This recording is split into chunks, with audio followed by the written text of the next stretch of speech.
Assalamualaikum warahmatullahi wabarakatuh. Nama saya Rida Hurdapasa dari kelas D Ekonomi Syariah angkatan 2023. Di sini saya akan mereview salah satu jurnal yang berjudul Pengaruh Inflasi Terhadap Pertumbuhan Ekonomi Indonesia karya Amir Salim, Padilla, dan Anggun Purnamasari.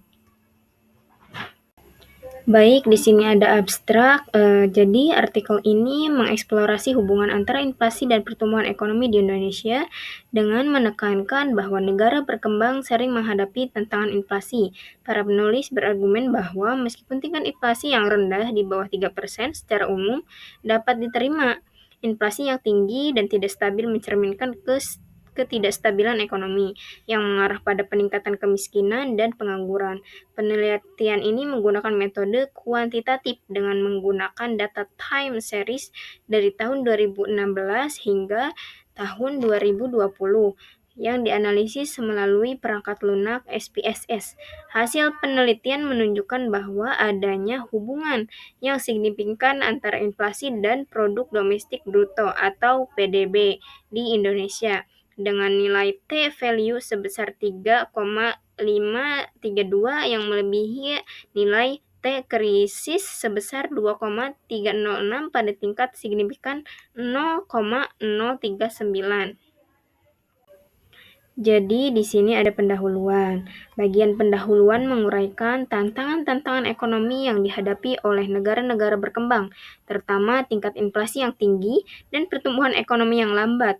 Para penulis memposisikan inflasi sebagai indikator ekonomi penting yang harus dikelola untuk menghindari ketidakstabilan ekonomi makro. Mereka membahas bagaimana inflasi mempengaruhi daya beli dan berkontribusi pada meningkatnya tingkat kemiskinan. Yang selanjutnya yaitu di sini ada metodologi. Penelitian ini menggunakan data sekunder dari publikasi resmi mengenai inflasi pada PDB atau GDP dari tahun 2016 hingga 2020. Para penulis menggunakan pendekatan kuantitatif dengan menggunakan analisis statistik melalui SPSS. Mereka menggambarkan metodologi mereka sebagai tradisional dan positivistik, menekankan pada pengumpulan data empiris melalui metode dokumentasi. Yang selanjutnya yaitu di sini temuan utama. Jadi nomor 1 di sini ada tren inflasi. Artikel ini menyajikan data yang menunjukkan fluktuasi tingkat inflasi Indonesia dari tahun 2016 hingga 2020 dengan penurunan yang signifikan dalam beberapa tahun terakhir. Yang kedua yaitu ada pengukuran pertumbuhan ekonomi. Pertumbuhan ekonomi dinilai melalui angka PDB atau GDP dengan penurunan yang mengkhawatirkan pada tahun 2020 akibat pandemi COVID-19. Nah, yang terakhir yaitu di sini ada analisis statistik. Yang pertama di sini ada analisis regresi. Model regresi linear sederhana dibuat dengan persamaan Y sama dengan 47,698 ditambah 0,321 X, di mana Y menunjukkan pertumbuhan ekonomi dan X menunjukkan inflasi. Nah, yang terakhir yaitu pengujian hipotesis. Hasil uji T mengkonfirmasi bahwa inflasi memiliki dampak yang signifikan secara statistik terhadap PDB yang mengarah pada penolakan hipotesis nol. Nah, di sini yang selanjutnya yaitu ada kesimpulan. Artikel ini menyimpulkan bahwa pengendalian inflasi sangat penting untuk mendorong pertumbuhan ekonomi yang berkelanjutan di Indonesia.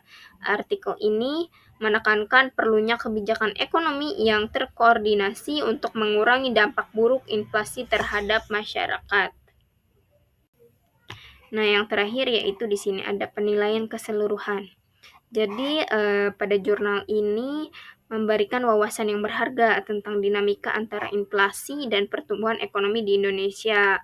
Pendekatan kuantitatif dan analisis statistik yang ketat memberikan kontribusi yang signifikan untuk memahami isu ekonomi yang penting. Terus juga namun penelitian di masa depan dapat memperluas aspek kualitatif atau mengeksplorasi variabel-variabel tambahan yang mempengaruhi dinamika untuk mendapatkan pandangan yang lebih komprehensif. Jadi, mungkin itu saja yang dapat saya sampaikan. Kurang dan lebihnya mohon maaf. Wassalamualaikum warahmatullahi wabarakatuh.